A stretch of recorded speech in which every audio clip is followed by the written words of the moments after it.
Naglabas ng opisyal na pahayag ang SEPMO o City Environment and Parks Management Office kaugnay ng isyu tungkol sa kondisyon ng mga kabayo sa Mines View Park matapos kumalat ang isang video na nagpapakita ng mga basang kabayo habang umuulan.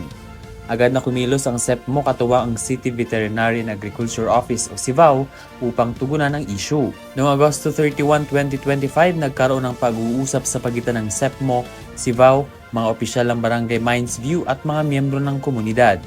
Sa pahayag ni SEPMO Head Attorney Renan Diwas na inilabas ng Baguio City PIO, batay sa paliwanag din ng CIVAO, likas sa mga kabayo ang tumayo ng mahabang oras. Aniya dahil sa tinatawag na stay apparatus, nakakaya ng mga kabayo na magpahinga at matulog habang nakatayo. Ipinaliwanag naman ng mga horse owners na kapag biglaan ang ulan ay hindi agad-agad nila pinapauwi ang mga kabayo dahil pagkatapos ng ulan, marami pa ring turista ang gustong magpa-picture. Isa itong pagsasagawa ng balanse sa pagitan ng turismo at kabuhayan, ngunit hindi raw kailanman isinasantabi ang kapakanan ng mga kabayo. Nilinaw din nila na ang mga balot sa video ay nasa mga saddle o upuan ng kabayo, hindi sa kabayo mismo, upang maprotektahan ang gamit at hindi para takpan ang mga hayop. Pag malakas ang ulan, you wait yung mga kabayo to their own stables. Pero dito nga sa Baguio City is unpredictable ang ulan. So yung mga hindi natin biglaan na mga ulan, nag-i-stay sila dito for a while. Kaya meron silang mga raincoat to protect yung gear nila. Not the horses na talagang hinahayaan namin nakababot sa ulan.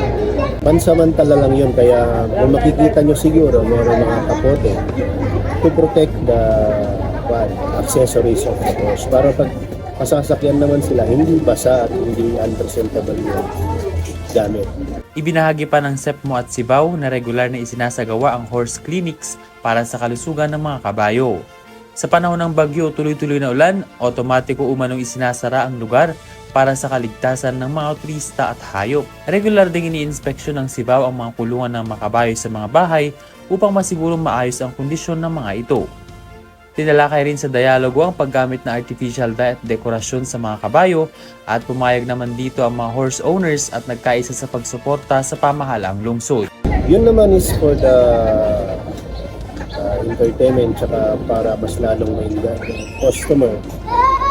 Pero alam naman namin na hindi naman na-harm yung mga kabayo. Pero kung ano ang ipapatupad ng government, susunod na.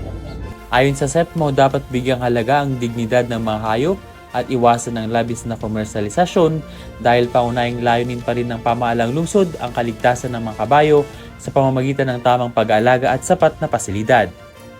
Ben Pongsila para sa Mata ng Agila Northern Luzon, matatag, matapang, matapat.